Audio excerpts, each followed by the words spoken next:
White can't ramp, or so they say, but I think today's card somewhat disagrees with that idea.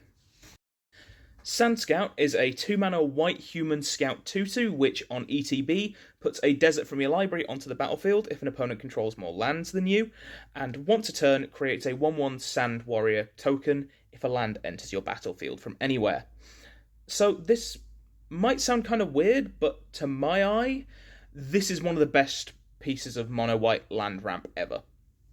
Specifically due to how it interacts with its fellow white ramp brethren.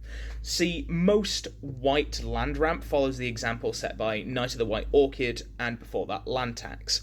White always needs to be playing catch up. You can only ramp up to the level of the wealthiest player, you can't ever take the lead.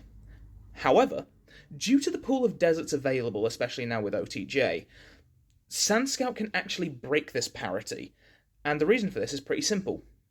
Arid Archway. Having a bounce land in this card's pool of searchables is incredible for white decks.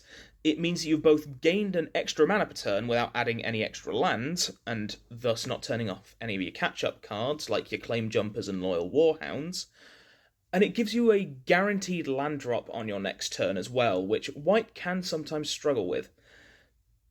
2 basics and a scout in your opening hand represents a nigh guaranteed 4 mana turn 3, with room for extra catch-up ramp shenanigans before dropping that third land, and that's definitely nothing to sniff at.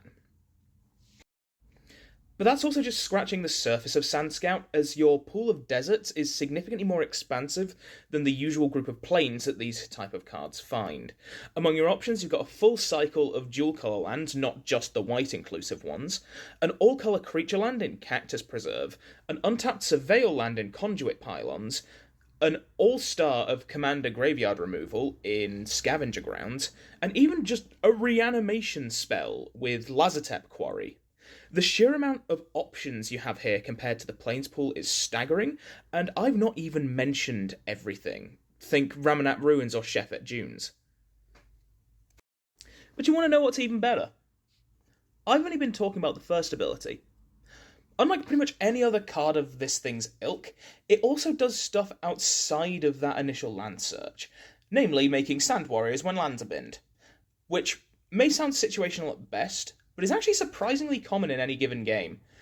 Rummaging or looting? Discard a land, make a guy. Milling yourself or being milled? Hit a land, make a guy.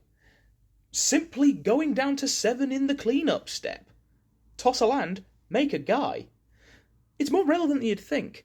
And then of course you've got stuff like the Necro Bloom, and this thing just starts churning out fellas in a deck like that.